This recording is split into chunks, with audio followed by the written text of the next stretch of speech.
I picked up the phone from the nightstand, muttering to myself, wondering who on earth would be calling me at 1:30 a.m. On the screen, I saw my wife's phone number. I heard a sob come from the other end before I could say anything else. "Can you hear me, Daddy?" My anger dissipated in a flash. "Sure, pumpkin. What's up?" "I'm all wet and cold, Daddy." "How come? Is your sleeping bag wet?" "Yes, because there's a puddle on the floor in the tent." "Can't Mommy help you get dry?" "Mommy isn't here." "Why isn't she there?" "It's the middle of the night." "Do you know where she is?" "Yes, Daddy." "Well, where is she?" "She tucked Mikey and me in after our barbecue dinner and went over to Uncle Dave's tent." "Why didn't you go and get her?" "She told us to stay in our tent no matter what. She said she would be very angry if she was disturbed." My blood pressure was rising. Dave Murdoch, who married my wife's sister, was a sleazy son of a witch who was always making inappropriate remarks to my wife and touching her when he thought I wasn't looking. A week ago, my wife Mandy suggested we head to our favorite campground about 2 hours out of town in the foothills, a beautiful spot that we visited 3 or 4 times a year. Her sister Sue and her husband Dave had agreed to join us. I am an architect, working mainly on high-priced homes individually designed for select customers. I don't advertise. My reputation is well established from word-of-mouth referrals, and I have enough projects coming up to keep me busy, or at least the next 2 years. We live in a 3-level home in a leafy suburb in the outer metropolitan area. My design studio occupies the top floor. We were due to leave home after the kids finished school on Friday. It was a 2-hour drive to the campsite, so we would have plenty of time to set up camp before darkness set in. Terrified builder, who had collaborated with me on numerous project homes, called on Thursday to report an issue with the house we were constructing. Roof design. His intuition informed him that the design was defective and would fail in severe weather, even though a structural engineer had examined and approved the roof structure. After rechecking my drawings, I had serious doubts too, and agreed to meet the builder on site on Friday morning. It was obvious that it would take more than a few hours to rework the plans. So I phoned Mandy, explained the problem, and suggested she take the kids in her car so I could join them sometime on Saturday. She was surprisingly agreeable, so I was able to concentrate on correcting my error. Which brings us to the phone call early on Saturday morning. "Okay, pumpkin," I said gently, quelling my anger. "Is your brother there?" "Yes, Daddy." "Is his sleeping bag dry?" "Yes, Daddy." "Is Mommy's sleeping bag there?" "Yes, Daddy." "Is it dry?" "Yes." "Okay, here's what I want you to do. I want you and Mikey to pack your clothes into your carry bags. You climb into your mother's sleeping bag and stay in the dry part of the tent. I will leave here right now and come straight to your tent." "Is it in the usual place in the campground?" "Yes, Daddy." "All right, now pack up, go to sleep, and I'll wake you up when I get there. Good night, pumpkin." "Good night, Daddy."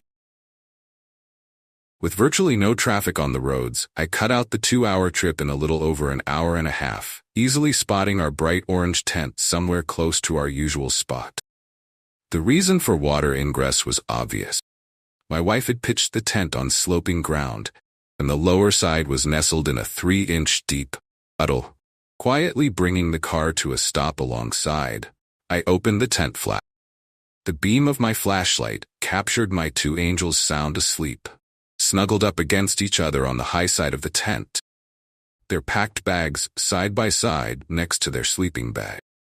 They responded a little groggy from being awakened, but I gently placed both of them in the back of the car, still wrapped in their sleeping bags, and threw their carry bags on the front passenger seat. I recognized Dave's tent 50 or so meters away, his car parked a couple of steps in front of the entry. Quietly approaching the tent, I reached down and with a great sweep, drew the entry zip completely open. Immediately shining my flashlight inside, I captured in the bright beam my brother-in-law Dave with the 2 sisters lying, one on either side of him. It looked as if they had opened up Chu's sleeping bag, using one to lie on and the other as a cover. Dave reacted instantly. "Get the hell out of our tent, you perving arsehole," he yelled.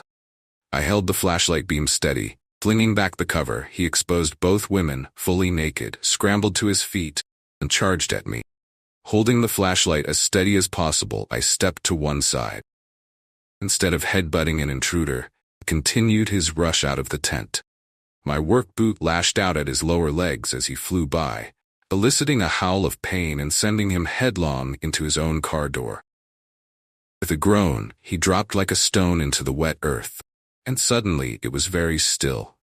Swinging the flashlight beam back into the tent, I noticed that both women had tried to cover up and were cowering in fear. Finally breaking my silence, I suggested that Dave might need some help out here. And to my wife, "You can keep the tent, darling, since you won't be coming home anytime soon." "I'm taking the kids." "No," she screamed. "You can't do this to me. It isn't what it looks like." She was yelling at my back, though, as I purposefully strode back to the car, fired it up, and started to turn. Kids, awakened by the noise, both sat up and looked out of the car windows as lights were switched on in surrounding tents. "Daddy," called Mikey, "why is Mommy running over here with no clothes on?" As my headlight swept across her, she froze, shielding her eyes from the bright lights. "I don't know, Mikey. Maybe we can ask her sometime. Now lie down and go back to sleep." My beloved brother-in-law had a difficult time. He had hit his head on his car door, breaking a bone in his leg and concussing him. I was hoping he would try to sue me for assault, but that didn't work out. He made no attempt to report the occurrence. My legal advisor is a great friend and astute commercial negotiator, but told me immediately that family matters, their polite terminology for divorce, is not his area of expertise. He did, however, refer me to an associate who had the reputation of being a tough operator. After explaining the circumstances of the weekend, I made it clear that I wanted custody of our 2 children, pointing out that any mother who could leave her children unattended in an open campground to further her own carnal aspirations was not a suitable person to have control of children. The lawyer's lips curled in eager anticipation of battle. It is not often that a father is given custody by the family court, and he took it as a personal challenge. The divorce was messy and dragged on for 18 months before she finally conceded. We were done. I put up no resistance to her request for visitation right, and the court agreed that since my work was primarily from home, I would be a suitable custodial parent. Funny thing happened at much the same time. Mandy's sister Sue divorced Dave. Dave did not contest, and they were officially free of each other well before my own divorce was finalized. It seems that Sue was not a willing participant in the threesome with her husband and sister. As for me, I'm not looking for another relationship. I love my 2 kids to bits and spend as much time with them as I can. Mandy initially came to visit several times a week, but then it dwindled to every couple of weeks. And now we are lucky if we see her every couple of months.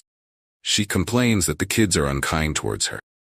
I date occasionally, once intending to ask my ex-wife to come and sit with them, but the kids vetoed that immediately. So the friendly old lady from down the road stays with them on those rare occasions when I go out. Kids think she's great. At a bar with a friend one evening, a gentle tap on my shoulder turned me around. "Hi, stranger." Sue smiled at me.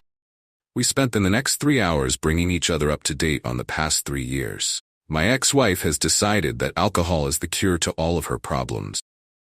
She dates regularly but finds it hard to hang on to a man for long. Sue dated rarely after her divorce from Dave. She was happy with her lot in life, but her biggest regret was the failure to have a family. "You are so lucky to have your 2 beautiful children," she said wistfully. "I would love to look after them if ever you need a sitter." I mused, "How would you like to come over tomorrow night for dinner? I'm not a great cook, but my barbecue skills are sensational."